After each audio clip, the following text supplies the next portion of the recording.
नमस्कार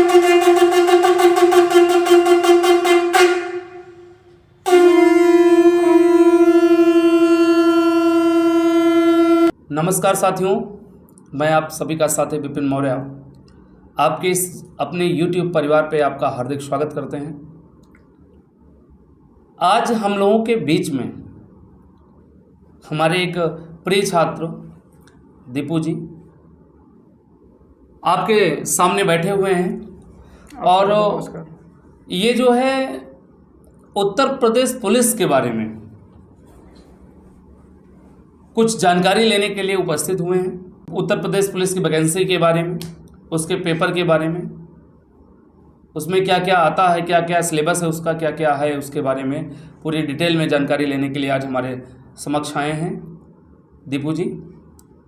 पहले तो हम दीपू जी का स्वागत करते हैं अपने YouTube परिवार में। सर जी बहुत बहुत धन्यवाद आपको। और आप लोगों की तरफ से बहुत बहुत स्वागत है, बहुत बहुत शुभकामनाएं आपको कि आप इस परिवार में आप पहुंचे हैं और जानकारी लेने के लिए आपका इसलिए बहुत बहुत स्वागत करते हैं। जी सर। तो भाई आप लोग इन्हीं के माध्यम से, दीपू जी के माध्यम से आप लोग भी जानेंगे, जो लोग नहीं जानते हैं वो लोग भी जानेंगे कि उत्तर प्रदेश पुलिस के बारे में, उत्तर प्रदेश पुलिस के सिलेबस के बारे में, उसके बारे में जो भी चीज़ें हैं सारी डिटेल में आज आप लोग समझेंगे, जानेंगे। ठीक, तो चलते हैं, हम ज़्यादा बातें ना करके हम चलते हैं दीपू जी के पास और दीपू जी से हम पूछते हैं कि दीपू जी का पहला प्रश्न। तो दोस्तों सबसे पहले हम विपिन सर को प्रणाम करना चाहेंगे। आशीर्वाद भैया। क्योंकि बहुत सारे छात्र, लगभग 100-200 से अधिक छात्र ऐसे हैं जो विपिन सर ने उनका सिलेक्शन दिलाया है यूपी पुलिस में। तो यूपी पुलिस के विषय में बहुत अच्छी जानकारी रखते हैं और इनकी कोचिंग संस्थान भी है बहुत बड़ी। तो उसी संस्थान में हम आए थे और ये जानने के लिए आए थे कि यूपी पुलिस में भर्ती प्रक्रिया कैसे होती है, कितने कम समय में हम यूपी पुलिस की कितनी बेटर तैयारी कर सकते हैं, ये सर हमारे बताएंगे और इनसे हम जानकारी लेंगे। क्योंकि इनको यूपी पुलिस के सिलेबस के विषय में और उसके पूरे डिटेल के विषय में बहुत अच्छी जानकारी है। तो सर सबसे पहले हम आपसे ये पूछना चाहते हैं कि जितने भी छात्र हम देख रहे हैं इस वीडियो को, जी और बहुत सारे छात्र वो भी देख रहे हैं जो यूपी पुलिस की तैयारी करना चाहते हैं, तो सबसे पहले आप ये बताएं इनको कि यूपी पुलिस की तैयारी करने के लिए क्या क्या क्वालिफिकेशन होना चाहिए, क्या हमारी शैक्षिक योग्यता होना चाहिए। तो दीपू जी मैं आपको ये बताना चाहता हूँ, सभी लोगों को बताना चाहता हूँ जी सर आपके माध्यम से जी, कि आपके उत्तर प्रदेश पुलिस की जो वैकेंसी आती है जी सर, इसके लिए क्वालिफिकेशन जब आप फॉर्म डाल सकते हैं तो इसका आपका 10+2 होना चाहिए। जी मतलब इंटर होना चाहिए, चाहे वो आर्ट साइड से हो या साइंस साइड से। बिल्कुल बिल्कुल, चाहे वो आर्ट साइड से हो चाहे वो साइंस साइड से हो, उससे कोई दिक्कत नहीं है। ठीक, आपको 10+2 होना चाहिए, नहीं कि और इसका और इसका कोई भी परसेंटेज से कोई मतलब नहीं जी, परसेंटेज से कोई मतलब नहीं, चाहे आप सेकंड डिवीजन हो, थर्ड डिवीजन हो, कोई मतलब नहीं, चाहे आप सेकंड हो, चाहे थर्ड हो, चाहे आप फर्स्ट डिवीजन हो। जी सर ठीक है, तो इसका क्वालिफिकेशन जो होगा इंटर पास होना चाहिए, 12वीं कक्षा। जी जी ठीक जी, ये आपका पहला प्रश्न है जी। दूसरी बात इसमें जुड़ती है कि आपकी एज जो है जी जी 18 वर्ष होनी चाहिए। जी जी 18 वर्ष होनी चाहिए। 18 वर्ष होनी चाहिए। ठीक, और जनरल के लिए जी इंटर पास हैं जी, तो जनरल के लिए पुरुष वर्ग के लिए, जी जी पुरुष वर्ग के लिए 18 से लेकर के 22 वर्ष तक जी उत्तर प्रदेश पुलिस में फॉर्म डाल सकते हैं। तो दीपू जी जो है SC ST और OBC पुरुष वर्ग की जो एज है उसकी एज जो है 18 से लेकर के 27 वर्ष तक जी, और महिला की जो एज है जी SC ST और OBC जी, महिला की एज जो है 18 से 30 वर्ष तक है। जी ठीक है, 18 से 30 वर्ष तक महिला के लिए है जी जी, और पुरुष वर्ग के लिए 18 से 27। ठीक है, तो दीपू जी ये आपका पहला प्रश्न था। जी जी, अब आप आगे बढ़ेंगे अगले प्रश्न की ओर। सर मेरा अगला क्वेश्चन आपसे ये है जी कि जैसे हम पुलिस की तैयारी करते हैं और जितने भी छात्र हैं वो पुलिस की तैयारी करना चाहते हैं जी, तो क्या उनका इंटरमीडिएट में कोई ऐसा सिलेबस होना चाहिए जो काफ़ी मजबूत हो। बहुत सारे छात्र जानना चाहते हैं कि अगर जैसे मैं इंटरमीडिएट में हूँ तो कौन सा सब्जेक्ट मजबूत होने के बाद मुझे पुलिस में काफ़ी हेल्प करेगा। इसके लिए देखिए दीपू जी, इसके लिए ऐसा कोई अनिवार्य नहीं है कि आपका सब्जेक्ट मजबूत हो। अगर आप अच्छे से सारे सब्जेक्ट आपके ठीक ठाक हैं, जी, आपने बढ़िया नंबर लाया है, जी, तो आगे कंपटीशन तैयारी करने के लिए आपका उसमें से मन लगेगा कि हाँ आपने पढ़ाई की है तो आगे भी पढ़ाई करने का आपका मन करेगा अच्छे से। लेकिन आपने जो प्रश्न पूछा था, आपने प्रश्न पूछा था क्या कोई सब्जेक्ट आपका मजबूत होना चाहिए, तो ऐसा कुछ नहीं है। जैसे कि बहुत सारे छात्र साइंस से पढ़ते हैं तो उनका फिजिक्स केमिस्ट्री मजबूत होता है, और जो आर्ट साइड से उनका सामाजिक शास्त्र या राजनीति शास्त्र मजबूत होता है। तो ये नहीं मायने रखता है ताकि उसका सिलेबस कुछ अलग होता है। नहीं, इसमें ऐसा कुछ मायने नहीं रखता है। इसमें अगर जब पुलिस को फॉर्म आएंगे, कंपटीशन के लेवल में आ जाएंगे, तो उसमें आपकी मैथ आती है, एकेडमिक मैथ आप इंटर में पढ़े हो, ठीक है, तो इसमें एकेडमिक मैथ नहीं आती, इसमें अंकगणित आती है। जी सर। और इसमें आपके जो है रीजनिंग आती है, जो कि आपका रीजनिंग जो है इंटर के सिलेबस में नहीं है सर। जी ठीक। और इसमें सिलेबस में आता है आपका जीएस। जी सर। तो जीएस जो आता है इसमें, वो भी आपके जीएस अगर साइंस साइड से बच्चा पढ़ा है तो उसका जीएस से कोई लेना देना नहीं रहता। जी सर। इंटर में ठीक। अगर मान लीजिए सामाजिक अध्ययन लिया है, इतिहास लिया है, आर्ट साइड से पढ़ा है, तो उससे थोड़ी बहुत हेल्प मिल जाती है। जी सर। आपसे अगला क्वेश्चन है हमारा ये कि पुलिस के सिलेबस के विषय में थोड़ी जानकारी दें कि कौन कौन से सब्जेक्ट पूछे जाते हैं यूपी पुलिस के अंतर्गत। जी, तो दीपू जी, उत्तर प्रदेश पुलिस में आपके 4 वर्ग के सिलेबस पूछे जाते हैं। जी, 4 वर्गों में पूछा जाता है। जी ठीक। आपका एक आता है हिंदी का। जी। हिंदी आपकी 37 नंबर की 37 क्वेश्चन आते हैं। जी सर। 37 क्वेश्चन, प्रत्येक क्वेश्चन जो है आपका 2 नंबर का होता है। 37 नंबर की आपकी हिंदी आती है। जी। और 37 नंबर का आपका जो है जीएस आता है, और 38 नंबर की आपकी मैथ आती है, और 38 नंबर की आपकी रीजनिंग आती है। अब जो है जैसे कि क्वेश्चन इधर, एक क्वेश्चन उधर, जैसे कि कोई किसी में 37 दे दिया, किसी में 38 दे दिया। जी सर। तो किसी वर्ग में आपके जो है, जैसे मान लीजिए आपने मैथ में 38 दे दिया, जी सर, रीजनिंग में 38 दे दिया, जी, तो आगे के जो 2 आपके हिंदी बचे हैं और जीएस बचे, उसमें 37 दिया। अगर मान लीजिए जीएस में आपके 38 दे दिया तो 1 पे घटा लेगा।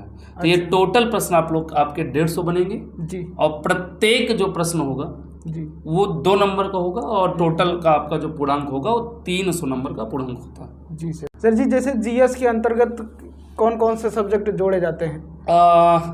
अगर हम बात करें इसमें जीएस के लिए, तो आपका जीएस के लिए अब तो फिलहाल जीएस तो था। जीएस के लिए आपको संपूर्ण पढ़ना पड़ेगा। जी। आपका इतिहास से भी प्रश्न बनते हैं। जी सर। जी। भूगोल से भी बनते हैं। जी। आपके भारत भूगोल से भी बनते हैं। भूगोल का मतलब सब आ जाएंगे, विश्व भूगोल, भारत भूगोल। और इसमें आपके जैसे कि आप राज्य में दे रहे हो, जैसे उत्तर प्रदेश में दे रहे हो आप लोग उत्तर प्रदेश के लिए, तो उत्तर प्रदेश विशेष से भी पूछ लेता है, संविधान से भी प्रश्न पूछ लेता है। जी सर। आपके पुलिस विभाग से कुछ प्रश्न पूछ लेते हैं, सब जीएस के अंतर्गत आ जाता है। हिंदी की हम बात करें तो हिंदी के अंतर्गत आपके पूरे व्याकरण पूछी जाती है। जी सर। पूरे व्याकरण के प्रश्न पूछे जाते हैं, जिसमें आपके रस, छंद, अलंकार, संज्ञा, सर्वनाम, क्रिया, विशेषण, ये सारे होते हैं। जी सर। और इसी के अंतर्गत, हिंदी के अंतर्गत आपका एक गद्यांश आता है। जी। उस गद्यांश से अपठित गद्यांश जिसको हम बोलते हैं। जी। 5 प्रश्न उससे होते हैं। जी। और 3 से 4 से 5 क्वेश्चन आपके हिंदी साहित्य के होते हैं। जी सर। आगे रीजनिंग की हम बात करें तो रीजनिंग में आपके, जिसको हम तर्क शक्ति बोलते हैं, बुद्धि परीक्षण बोलते हैं। जी जी। ठीक, आपका दिमाग कितना तेज चलता है। जी। इसमें आपके बुद्धि परीक्षण में रीजनिंग के अंतर्गत सारे टॉपिक आते हैं। ये एक छात्रों के लिए नया सिलेबस होता है जी जी पुलिस की तैयारी करते हैं। ठीक, बिल्कुल। अगर वो इंटर पास हैं, 10+2 पास हैं, तो इनके लिए एक ये नया सिलेबस के रूप में होता है। जी सर। और एकदम पूरी तरीके से सुनना है। जी सर। जी, छात्र ये जानना चाहते हैं आपसे कि टोटल 300 का अंक होता है, ठीक है, तो कितना हम नंबर लाएं उसमें कि हम पास हो जाएं, ताकि आगे फिजिकल की जो प्रक्रिया होती है उसमें हमारा नंबर आ सके। तो दीपू जी, इसके लिए हम ये बताना चाहते हैं आपको कि जैसे कि इसमें आपके रिटन क्वालिफाई करते हैं। जी। जैसे रिटन क्वालिफाई किए। जी। और रिटन 300 का नंबर का होता है। जी सर। और अगर वो 300 में से 300 का पूर्णांक है, अगर वो 60%, 300 का अगर हम 60% करें तो 60%, 60 से 65, 70% जी सर जी तक अगर वो रिटन पास हैं तो उनको फिजिकल के लिए आमंत्रित किया जाता है। जी। ठीक है। और फिर फिजिकल जो बच्चे पास करते हैं, क्योंकि फिजिकल में कोई नंबर नहीं होता है जी, फिजिकल जो पास कर लीजिए आप, फिर उसके बाद फिर जो मेरिट बनती है जी, ठीक है, फिर उसके आधार पर चयन होता है, जिसमें आपकी जो पिछला पेपर आपका हुआ था 2019 और 20 वाला जी सर, तो उसमें जनरल का जो है 185 लगभग गया था, 185 से 190 कट ऑफ गया था आपके 300 में से। जी सर।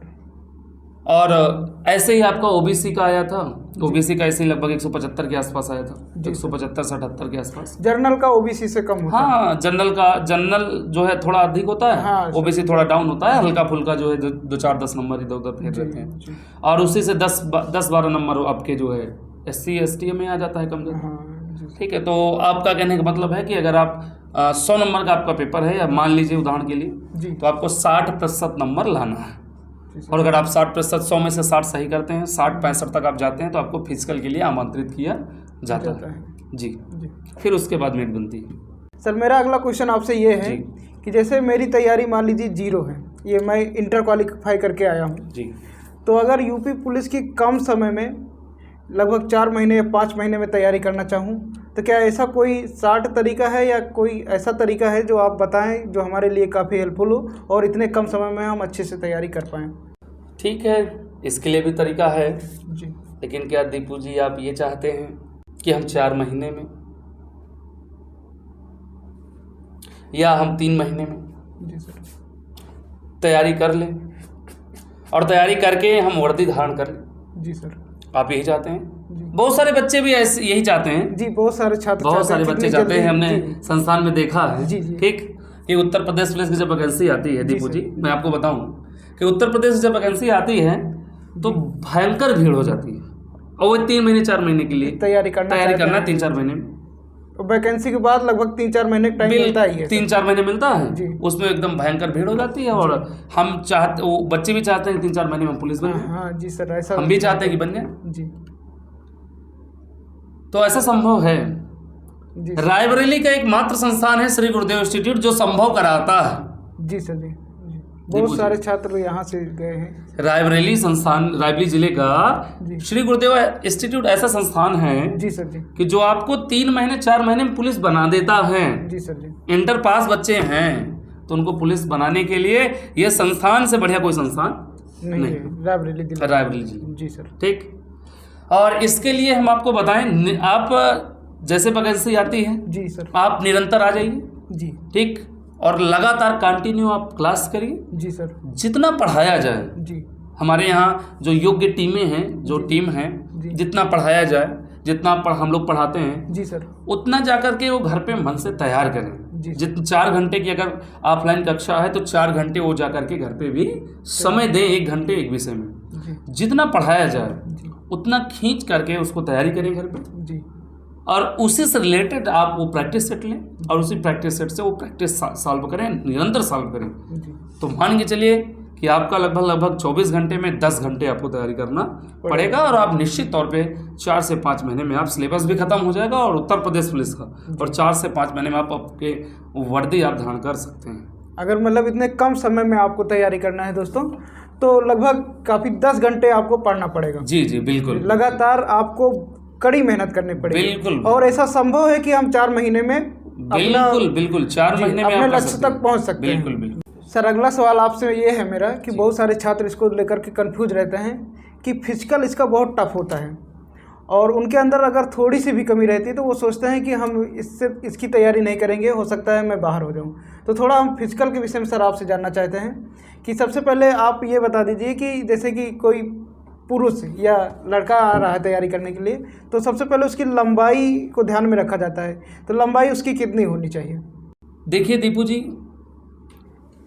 मैं आपको ये बताना चाहता हूँ कि फिजिकल इसका जो होता है पहले, जी सर, तो इसका फिजिकल बहुत टफ नहीं होता है, जी सर, आसान सा होता है। आप अगर निरंतर आप दौड़ वगैरह भाग कर रहे हैं आप, जी सर, जैसे ही फॉर्म आया आपका, तैयारी आप शुरू कर दिए, जी सर, तो 1 घंटे आप निकाल लें, शाम को निकाल लीजिए, सुबह निकाल लीजिए, जी जी, ठीक है। तो आपकी जब जितनी तैयारी आप रिटर्न करोगे उसी समय में तैयारी आपकी फिजिकल की फिजिकल भी हो जाएगा। इसके लिए टाइम भी मिलता है सर? जैसे बिल्कुल जैसे कि आपका रिटर्न का पेपर होता जी। है, रिटर्न के पेपर होने के बाद जी, और रिजल्ट आता है आपका, आंसर की आती है पहले, फिर उसके बाद रिजल्ट आता है, तो आपका ये प्रक्रिया करते में आपको 2 महीने बीत जाते हैं। जी सर, एक मिनिमम बता रहे हैं जी, 2 महीने लगभग बीत जाते हैं, तो उसके फिर फिजिकल की डेट आती है, तो मान के चलिएगा 2, 2.5, 3 महीने लग जाएंगे, जी, ठीक।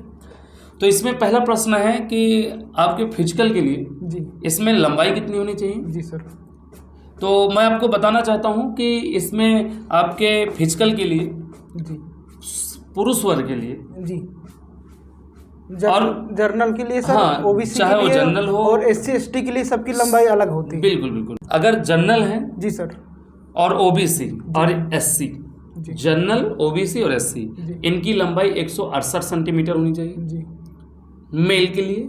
जी और जनरल है ओबीसी और एससी नहीं, जी फीमेल के लिए 152 सेंटीमीटर होना चाहिए। जी सर।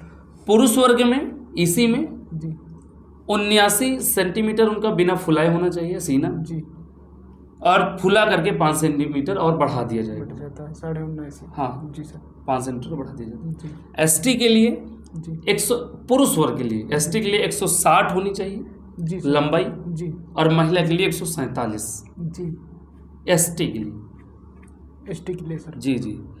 और इसमें जो रनिंग होता है आपके पुरुष वर्ग में, चाहे वो ओबीसी हो, चाहे वो जनरल हो, चाहे वो एससी हो, जी और चाहे वो एसटी हो, जी सर। चाहे जो हो, ठीक। इनके लिए जो दौड़ है, दौड़ आपके 4.8 किलोमीटर दौड़ है।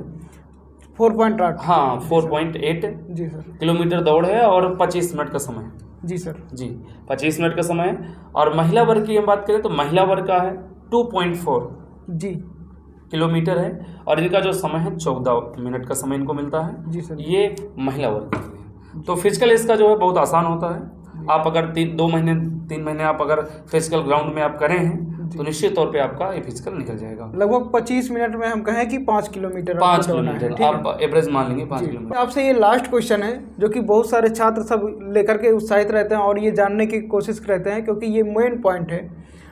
वो जानना चाहते हैं कि यूपी पुलिस की जो है सैलरी कितने से स्टार्टिंग होती है, कितनी होती है लगभग? देखिए भाई, इसके लिए सैलरी के लिए अगर हम बात करें, लालायित हैं आप सैलरी पूछने के लिए? जी सर, सभी छात्र जानना चाहते हैं क्योंकि वो सैलरी देख करके तो तैयारी भी करते हैं। बिल्कुल जी। अरे तो दीपू जी पहले तैयारी करिए। जी सर। ठीक, लोगों को सैलरी दिखती है, आपको भी दिख रही है सैलरी जी सर। ना? जी जी। हाँ, तो यानी कहने का मतलब इसमें ये भी थोड़ा प्लस पॉइंट रहता है छात्रों का कि एक वर्दी होती है तो कुछ अलग ही प्राउड बिल्कुल होता भाई, है। भौकाल होता है। जी। ठीक, तो क्या भौकाल के लिए तैयारी करेंगे? बिल्कुल वो भी रहता है सर भाई, ये तो सभी लोग कर सकते हैं, है ना? बिल्कुल। हाँ कि भाई पुलिस बनेंगे, हम वर्दी पहन करके गांव पहुंचेंगे। जी। और गांव पहुंचेंगे भाई, उनका भी सपना रहता है सर, बिल्कुल, बाप का भी सपना रहता है सर। बिल्कुल। और जैसे मान लीजिए बचपन में लड़ाई झगड़ा भर रहा हुआ है परिवार में, जी जी। और लड़ाई झगड़ा भर रहा है भाई, वर्दी पहन के पहुंची हो, जी सर। ठीक, अरे भाई वो पुलिस में तुमसे डराए लगी है ना? जी सर, ऐसा होता भाई है ऐसे भी बहुत सारे लोग सोचते हैं, आप भी सोच रहे हैं शायद। नहीं सर, ऐसा तो नहीं सोच रहे हैं ऐसा, क्योंकि हम लोग तो जब बनते हैं। चलिए ठीक है, तो हंसने के लिए हमने बोला। जी सर। ठीक है, खैर कोई बात नहीं है। जी सर। ठीक, जो इसकी सैलरी होती है, इसकी सैलरी जो है 26,000 से स्टार्टिंग होती है समथिंग। जी सर। जी। और इसका जो ट्रेनिंग होता है जी। और 6 महीने का ट्रेनिंग होता है, और इसमें कोई पैसा कटता नहीं ट्रेनिंग से। जी सर। आपको पूरे अकाउंट में आपको पूरी सैलरी आती है। अच्छा, ट्रेनिंग के भी सैलरी? हाँ, बिल्कुल बिल्कुल। 6 महीने का आपने अगर ज्वाइनिंग लेटर आपको मिल गया, आप ट्रेनिंग में चले गए, तो आपको सैलरी पूरी मिलेगी। और अब उस सैलरी में से आपको जो भी खर्चा करना हो आप खर्चा करिए। जी सर। आप चाहे आप घर पे दीजिए, आप जान, लेकिन 26,000 से स्टार्टिंग होती है, फिर उसके बाद बढ़ता रहता है अपना। हाँ, 27-28,000 महंगाई भत्ता वगैरह सब लगे। तो इस समय जो लोग संस्थान से चयनित होकर के लगभग मान चलिए कि 150 से अधिक पुलिस बन करके गए हैं। जी जी। आपके श्री गुरुदेव इंस्टीट्यूट से। जी सर। तो इस समय मौजूदा जो उनकी सैलरी आ रही है लगभग 28,000 के आसपास। जी सर। हाँ, 28,000 के आसपास सैलरी, 28-29 के आसपास। सर जी, कुछ छात्र ये जानना चाहते हैं कि जैसे कि हम ऑफलाइन पढ़ना चाहते हैं, अगर हम अपने जिले के आसपास के हैं तो हम आपकी कोचिंग में आ सकते हैं, तो थोड़ा अपने कोचिंग के विषय में जानकारी दे दीजिए। और जो छात्र दूर से इस वीडियो को देख रहे हैं, हो सकता है कोई बिहार से देख रहा हो, कोई पटना से, या कोई अलग अलग स्टेट से देख रहा हो, उसके लिए ऑनलाइन की क्या व्यवस्था आपने कर रखी है सर? इसके विषय में थोड़ा जानकारी। तो इसके लिए भी बात है, आपके जो रायबरेली जिले के बच्चे हैं या रायबरेली से आसपास के जो बच्चे हैं, जैसे प्रतापगढ़ हो गया, अमेठी हो गया, आपका इधर आपका उन्नाव हो गया, सुल्तानपुर हो गया, तो ये आसपास के जो जिले हैं यहाँ के बच्चे तो आ सकते हैं ऑफलाइन, और आराम से वो लोग ऑफलाइन पढ़ सकते हैं। Shri Gurudev institute Raebareli, main degree college चौराहे पे, फिरोज गांधी डिग्री कॉलेज चौराहे पे मेन आपकी संस्थान है। आप यहाँ आकर के आप शिक्षा ग्रहण कर सकते हैं। आप नहीं आ सकते हैं, उनके लिए भी व्यवस्थाएं की गई हैं। ठीक है, आपके कुछ समय बाद, आपके मान चलिए कि 1 महीने बाद ऑनलाइन की पूरी व्यवस्था की जा रही है। ठीक है, ये आपका एक तैयार किया जा रहा है पूरा। तो ऑनलाइन भी आपकी कक्षा आपको उपलब्ध होगी उत्तर प्रदेश पुलिस की, जिसमें आपके ऑफलाइन की कक्षा के जैसे ही ऑनलाइन आपको सुविधा इसी चैनल पर, इसी चैनल पे बिल्कुल बिल्कुल इसी चैनल पर मिलेगी। तो मतलब जो छात्र अभी इस चैनल को सब्सक्राइब नहीं किए हैं और तैयारी करना चाहते हैं तो इसको सब्सक्राइब। हाँ बिल्कुल बिल्कुल, जो लोग अभी तक भाई तैयारी करना चाहते हैं, अच्छी कक्षा पढ़ना चाहते हैं, कम समय में वो तैयारी करना चाहते हैं, कम समय में नौकरी पाना चाहते हैं, तो इस चैनल को जरूर सब्सक्राइब करेंगे दीपू जी। और अब सब्सक्राइब भी करेंगे और इसमें देखेंगे, वीडियो को देखेंगे, लाइक भी करेंगे, कमेंट भी करेंगे और अपने दोस्तों में भी शेयर करेंगे। जी सर जी। तो इससे आप जैसे कि आप नहीं आ पा रहे हैं सर के कोचिंग, तो आप ऑनलाइन भी पढ़ सकते हैं, इससे कोई दिक्कत नहीं है ना कोई। सर आपने इतनी अच्छी जानकारी हम लोगों को दिया और हमारे सारे छात्रों को दिया, जो आपके जितने भी छात्र देख रहे हैं, तो इसके लिए मैं बहुत बहुत धन्यवाद करना चाहूंगा आप सभी को। सभी प्यारे साथियों को अपने हृदय से बहुत बहुत धन्यवाद देते हैं जिन्होंने वीडियो को पूरा देखा है। और अगर आपको अभी भी मन में कोई भी डाउट हो, कोई भी दिक्कत हो, कोई भी समस्या हो, तो आप कमेंट बॉक्स में आप कमेंट करके सारी जानकारी आप ले सकते हैं। एक बार हम आपको फिर से कहना चाहेंगे जी, सभी दोस्तों को, सभी साथियों को फिर से सुनेंगे कि मंजिल, भाई दीपू, मंजिल उनको मिलती है जिनके सपनों में जान होती है। ऐ मेरे दोस्त, परों से कुछ नहीं होता, हौसलों से उड़ान होती है, हौसलों से उड़ान होती है। तो यहीं पर हम सभी को प्रणाम करते हैं, अपने वीडियो को यहीं पर हम विराम करते हैं। और वीडियो अच्छा लगा हो तो कमेंट बॉक्स में कमेंट करके जरूर बताएंगे। सभी को नमस्ते, जय हिंद।